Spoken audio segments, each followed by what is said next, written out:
உயிர்த்தெழுந்த இயேசு கிறிஸ்துவின் வல்லமை ஊழியங்கள் வழங்கும் வசனப் பெட்டகம். இயேசுவே கர்த்தர். இயேசுவையே தேவன் ஆண்டவரும் கிறிஸ்துவுமாக்கினார். இயேசுவே ராஜாதி ராஜா, கர்த்தாதி கர்த்தா. கிறிஸ்துவே மரித்தோர் மேலும் ஜீவனுள்ளோர் மேலும் ஆண்டவர். கிறிஸ்துவே போதகரும் ஆண்டவருமாயிருக்கிறார். வசனப் பெட்டகத்தின் இன்றைய தின கருப்பொருள் வெளிச்சம். செம்மையானவர்களுக்கு இருளிலே வெளிச்சம் உதிக்கும். அவன் இரக்கமும் மன உருக்கமும் நீதியும் உள்ளவன். வெளிச்சத்தை குறித்ததான வேத வசனங்களை பார்க்கலாம். சங்கீதம் 97:11 வாசிக்கிறோம், நீதிமானுக்காக வெளிச்சமும் செம்மையான இருதயத்தாருக்காக மகிழ்ச்சியும் விதைக்கப்பட்டிருக்கிறது. ஏசாயா 58:10 வாசிக்கிறோம், பசிவுள்ளவனிடத்தில் உன் ஆத்துமாவை சாய்த்து சிறுமைப்பட்ட ஆத்துமாவை திருப்தியாக்கினால் அப்பொழுது இருளில் உன் வெளிச்சம் உதித்து உன் அந்தகாரம் மத்தியானத்தை போலாகும். மல்கியா 4:2 வாசிக்கிறோம், ஆனாலும் என் நாமத்துக்கு பயந்திருக்கிற உங்கள் மேல் நீதியின் சூரியன் உதிக்கும், அதன் செட்டைகளின் கீழ் ஆரோக்கியம் இருக்கும்.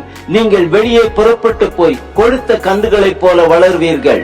மீகா 7:8-9 வாசிக்கிறோம், என் சத்துருவே, எனக்கு விரோதமாய் சந்தோஷப்படாதே, நான் விழுந்தாலும் எழுந்திருப்பேன்.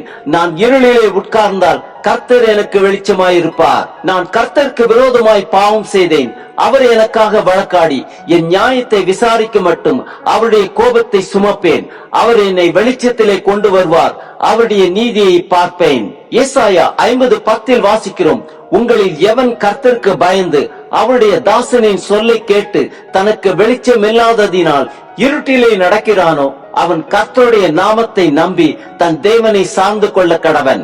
சங்கீதம் 37:6 வாசிக்கிறோம், உன் நீதியை வெளிச்சத்தை போலும் உன் நியாயத்தை பட்டப்பகலை போலும் விளங்க பண்ணுவார். மத்தேயு 4:15 வாசிக்கிறோம், இருளில் இருக்கும் ஜனங்கள் பெரிய வெளிச்சத்தை கண்டார்கள், மரண இருளின் திசையில் இருக்கிறவர்களுக்கு வெளிச்சம் உதித்தது.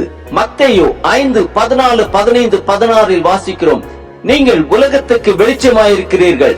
மலையின் மேல் இருக்கிற பட்டணம் மறைந்திருக்க மாட்டாது.